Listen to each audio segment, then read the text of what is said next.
The Joe Rogan Experience. One of the things that you said that you disagreed with Bernie on was lobbyists. Oh, yeah. Yeah. Well, I disagree with his notion that everything is attributable to some kind of corporate greed and therefore lobbyists. It's just not the source of our problems. It contributes to it in some ways, for sure. I mean, these are selfish actors. They have a role, right? They're advocating for a specific thing. But I think politicians like to point to them as like the boogeyman. Let's just blame them for everything. I have not. That has not been my experience. It has not been my experience that these lobbyists have any kind of excessive control over politicians. I just don't see that. Okay, a corporate PAC can give you $5,000. That's it. I mean, this is not in no way, shape, or form can they buy anybody off. It's also a very transparent form of doing things. There's this other talking point that it's all dark money. That's just not true. A corporate PAC is a group of people who work for a corporation. They pool their money together. They can't use company profits. Just to be clear, it's just personal money. And they have limits on what they can donate to that own PAC. And then they use that to advocate for whatever is important to that business. And I tell people, where do you work? I'll ask you, what industry are you in? And they'll give me whatever industry. And I'll say, you definitely have a PAC lobbying for you on Capitol Hill. All right, and they'll just point out bills. They'll say, listen, this is problematic in this one. This would hurt our workers. This would do this. It would put us out of business. Like, don't do that. That's it. And so, yeah, they're selfish actors. Don't get me wrong. Like but they're advocating for their thing. But that's also our democracy. Individuals can donate more. No, so an individual cap is $2,800 to a campaign, and then a couple like you and your wife can double that. Okay, so it's basically the same as a PAC. It's basically the same. It's only $5,000-ish. Yep. That's the maximum. That is the maximum. But there's also influence that comes with that on top of financial. There's also influence in terms of just cronyism and people reciprocating and getting along with each other and working, establishing long-term relationships where they agree on things and they make deals. And they make deals that might not necessarily be in the best interests of people, like deals in terms of like what businesses get subsidies, what businesses don't get subsidies, what things get negotiated, what don't. Here's a perfect example. That's exactly why I think we should have a less powerful government that can't be bought off like that. Yes. You want government, if you want government to, because cronyism certainly happens, right? And they'll say, listen, like there's, and who can lobby? It's the bigger companies. So there's some agreement here, but I think there's somewhat a misunderstanding of what's really happening. So, yeah, like a big business can lobby, and then they'll ask for more regulation. So, and then who does that really hurt? It hurts their smaller competitors. So the answer is actually who's at fault here. It's the fact that government's trying to excessively regulate so much, and it creates a situation where there's no longer competition. Okay, and then that's a real problem. Now, that excessive influence, though, again, it's not something I've seen because there's a lot of competition for influence. Anybody can come to your office, and they all disagree, right? There's all these different interests that actually compete with one another, and they represent different interests. So it's not self-evident to me that influence is it's certainly not bought, and I don't necessarily believe it's excessive either. It's just not what I've seen. Maybe they just don't come to me. Well.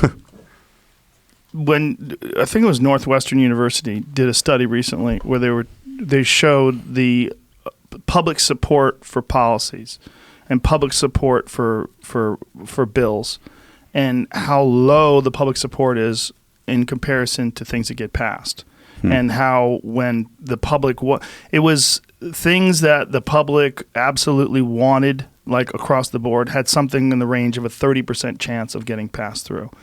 Whereas there's many things that the public absolutely did not want across the board also had a 30% chance of getting through. And they were talking about the various influences that lead to these policies getting passed.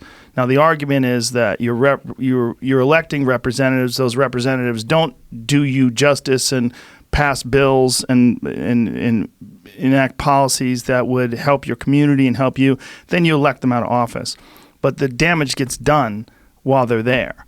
And the idea is that these people would then go on from there once they've established that influence and once they've helped these people get jobs in the corporate sector, get jobs that represent what they've done for those corporations while they were a representative, supposedly, of the people. Yeah, I think that's you'd have to really dig into like what issue they're talking about, what issue is not supported by the public. I mean, that's you'd have to unpack those statistics, I think, to really understand what's happening there.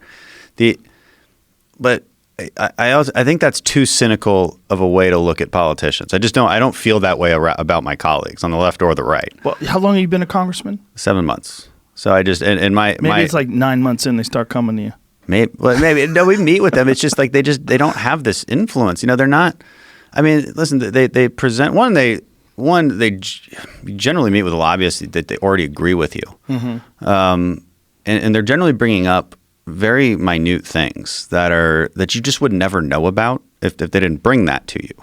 Well, there's some bills that get passed like that don't, like here's one, right? Medicaid spends billions of dollars on drugs for the elderly and people that can't afford them, billions of dollars. But by law, the government's not allowed to negotiate the price of those drugs. Okay, so the price negotiations. How did that happen? Well, how did it happen? It was never a thing to begin with. So there's an argument to be made that the government should be able to negotiate prices, right? The question is, what is the price? And the other thing you have to point out is there's already a strong force against the pharmaceutical industry, which is the insurance companies, because they have an interest in making sure that price is as low as possible. They're fighting all the time against the pharmaceutical companies. In the healthcare industry, all of these groups are often pitted against each other. Mm-hmm. And then as politicians, we kind of look at all of them and we say, all right, what are your arguments? What are your arguments?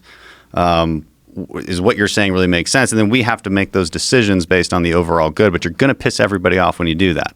Like that's especially with healthcare, because a lot of these groups are pitted against each other. So you've got insurance already pitted against pharmacy. And then it becomes a pretty good question, like what is government's role there? Because when I first looked at this problem, I said, yeah, just negotiate it. Well, that makes sense. Mm-hmm. I learned a lot more. And it's not because I met with any lobbyists. It has nothing to do with that. It's because I meet with healthcare professionals and experts who know this issue really well, and economists and it's very far from self-evident that this would work, and it's far from self-evident that it would be beneficial at all and actually make a difference. When we look at the differences in healthcare spending between us and other countries, the drug prices actually have very little to do with that. They're able to negotiate those, but they also get last choice for medicine. Okay, when you look at Great Britain and Canada, they're not getting the premier new drugs like we have in the United States. We get screwed as Americans because the patent laws are not enforced in these other countries. So our pharmaceutical companies, they immediately get ripped off in other countries. And that's a problem. That should be something we fix. They get ripped off in that they've done the research to create these drugs, and then these other companies in other countries just copy these drugs. They make generics, yep. Because they have socialized medicine, and their obligation is to provide medicine to the people. So their obligation is they don't care about these copyrights. They just care about getting medicine to the people. Now, some people would argue that is in favor of the population, in favor of the people that need health care. I would argue it's not sustainable, though. It might make you feel good, but it's not going to do good in the long run. But if they still profit, even if they're... they're profiting because they're charging America. Well, America's basically paying for this. Right, okay. Which is why it's important for like trade agreements to say, hey, you guys have to enforce the same patent laws that we have. Otherwise, this is not a sustainable situation. Well, because eventually you don't make a profit, right? Right. And that's not fair for Americans. So the new NAFTA deal was negotiated this way, the USMCA, addressing some of these concerns, for instance. And that's the right thing to do. Like you have to align incentives when you're talking about any policy. We have to dig a few layers. It's never as simple as Bernie Sanders says it is. It never is. He always makes it out to be so simple. It's greed. Everything is attributable to greed. Everything is attributable to the 1%. They own you. They own the lobbyists. They own all this. Listen, there's elements of truth in all of that. But my point is, it's just not the overarching thing. There's so much more complexities to that, and we have to have those conversations. And like we're instead what we see is just very extreme talking points. First of all, very extreme interpretations of the actual problem, and therefore leading to very extreme solutions to that problem.